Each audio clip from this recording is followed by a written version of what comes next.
चलिए जानते हैं देश दुनिया की सिलेक्टेड काम की बहुत ही महत्वपूर्ण सिलेक्टेड खबरों को सिर्फ 10 मिनट में 30 बड़ी खबरों को। लेकिन वीडियो को आगे बढ़ने से पहले अगर आप लोगों ने हमारे चैनल को अब तक सब्सक्राइब नहीं किया तो सब्सक्राइब करके नीचे का बेल आइकन को जो प्रेस कीजिए। बिहार के सरकारी कर्मचारियों और पेंशन भोगियों को मुख्यमंत्री नीतीश कुमार की सरकार ने तोहफा दिया है। बिहार के कैबिनेट ने उन्हें के महंगाई भत्ते डीए में 3% की बढ़ोतरी को मंजूरी दी है।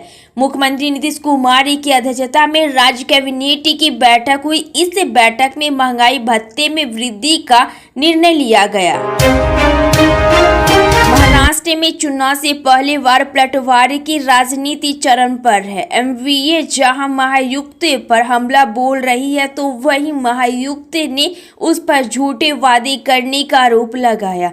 इसी बीच पीएम मोदी ने आज एमवीए पर जमकर हमला बोला है। कांग्रेस ने झारखंड विधानसभा चुनाव के लिए अपना घोषणा पत्र 12 नवंबर को जारी किया, जबकि उसके एक दिन बाद 13 नवंबर को राज्य की 81 में से 43 सीटों पर मतदान होना था। इसे पर भाजपा ने मतदान से पहले 48 घंटे की मौन अवधि के उल्लंघन की शिकायत की है। अरविंद केजरीवाल दिल्ली में पदयात्रा कर रहे हैं। दूसरे चरण की पदयात्रा दिसंबर के आखिरी तक चलेगी। बीच बीच में वो आम आदमी पार्टी के मंडल प्रभारियों से भी मिल रहे हैं।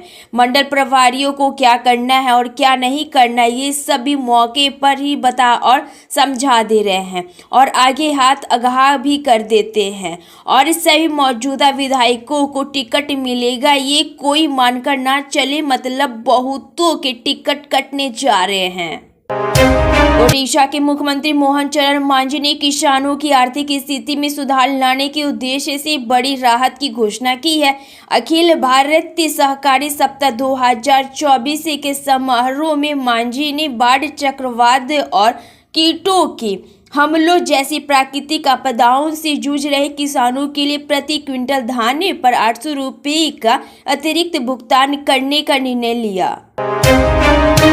झारखंड में विधानसभा चुनाव के पहले चरण का मतदान 13 नवंबर संपन्न हो गया, जबकि दूसरे चरण का मतदान 20 नवंबर को प्रस्तावित है। इससे पहले झारखंड हाईकोर्ट ने मैया सम्मान योजना को लेकर एक बड़ा फैसला सुनाया। हाईकोर्ट ने उन याचिकाओं को खारिज कर दिया है जिसमें इस योजना पर बैन लगाने की बात कही गई थी। प्रधानमंत्री नरेंद्र मोदी महाराष्ट्र के दौरे पर उन्होंने छत्रपति शिवाजी नगर में एक सार्वजनिक बैठक को संबोधित करते हुए कांग्रेस पार्टी और राहुल गांधी पर जमकर निशाना साधा। महाराष्ट्र में सियासी सरगर्मियों के बीच एनसीपी प्रमुख शरद पवार ने दावा करते हुए कहा कि कुछ सालों में महाराष्ट्र गलत हाथों में चल गई, इसी वजह से इसका पतन हो रहा है। शरद पवार अपनी पार्टी के उम्मीदवार राहुल कलाटे के लिए पुणे जिले के चिचड़वाड़ में प्रचार करने आए थे।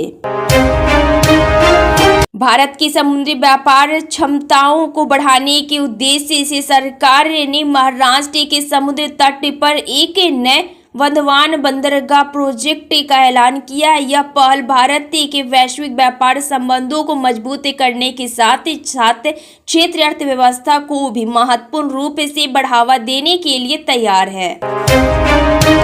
उत्तर प्रदेश की 9 विधानसभा सीटों पर होने वाले उपचुनाव को लेकर समाजवादी पार्टी ने प्रचार प्रसार तेज कर दिया। इसी क्रम में समाजवादी पार्टी के राष्ट्रीय अध्यक्ष अखिलेश यादव प्रयागराज जिले की फूलपुर सीट पर प्रचार के लिए पहुंचे। केंद्रीय गृह मंत्री अमित शाह ने झारखंड के मुख्यमंत्री हेमंत सोरेन पर निशाना साधते हुए कहा कि राज्य में विधानसभा चुनाव के पहले चरण के मतदान के बाद उनकी सरकार की उल्टी गिनती शुरू हो गई है।